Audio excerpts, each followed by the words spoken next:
come into the den. I want to talk to you. Mrs. Warren's asleep. Professor Warren's with her now. I've been thinking things over. Mrs. Warren's right. You should come with me tonight. You can stay at my mother's place until we can make arrangements to go to Boston. My mother will like you. I don't want to frighten you, Helen, but you heard Mrs. Warren a while ago. Her mind's growing steadily worse, and I'm afraid she may become violent. She seems obsessed by the idea that you get out of this house. And there may be something back of it. You'll go with me tonight. There are doctors in Boston who know all about your case. I want to take you there. Helen, when I left you this afternoon, I dropped in at the Fabers. They have a guest visiting them from your hometown. Mrs. Lindstrom. You know her?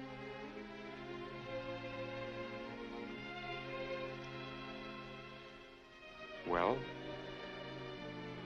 she told me a story about a girl. A girl who was on her way home from school one day. She had good news for her parents. When she wasn't far from her home, she heard a fire engine rushing down the street. She started to run. When she turned the corner, she saw that it was her home that was in flames.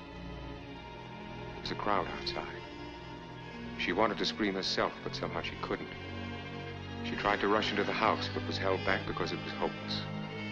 So, without being able to do one thing to help, she saw her mother and father burned to death.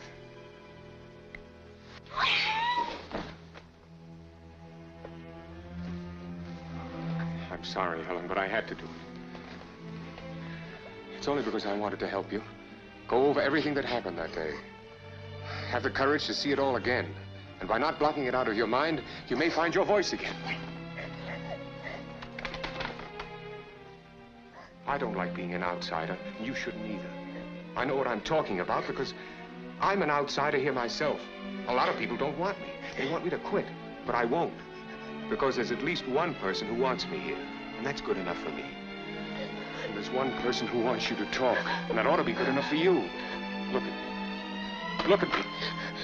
You remember how wonderful it was when you had a voice? When you could say hello or thank you? When you could yell back at someone who started picking at you? I do it all the time. You look at me as though you don't believe it, but I know I'm right. Try to talk! Try it! Try it! Excuse me. My mother is asking for you, Helen. I'll speak to Professor Warren about your leaving. What is this about Helen leaving? I'll discuss it with your brother. Is it something you can't discuss with me? Why is she leaving? Where is she going? Well, I've been doing a great deal of thinking about Helen. I know her condition is due to shock. I'm sure a new mental therapy can restore her voice. I'd like to take her to Boston. Don't you think you're taking a tremendous responsibility, building up her hopes, making her think there's some miracle in store for her? It's up to her, not you. What you're doing is cruel and foolish. That girl is adjusted to her affliction. I think you should let it go at that. Suppose you let me mind my own business. It so happens I don't think much of your business, Dr. Perry. If there is a solution to Helen's problem, I think that solution ought to be in the hands of someone other than a country hick doctor. The only thing that keeps me from cracking you in the jaw is the almost certain possibility that would break your neck. What's the trouble, Doctor? The good country doctor, having lost his wits, is about to resort to his fists. Professor Warren, I know you're interested in Helen's welfare. I've told you what I've learned about her, and I've decided it's for her best interest that she leave here tonight. Tonight? Yes, she can stay at my mother's place until we can take her to Boston for the examination first thing in the morning. Well, Doctor, you know that I agree with you about the element of hope that you have for Helen, but what's your reason for suddenly making her leave tonight? Well, Mrs. Warren feels that she's in danger here.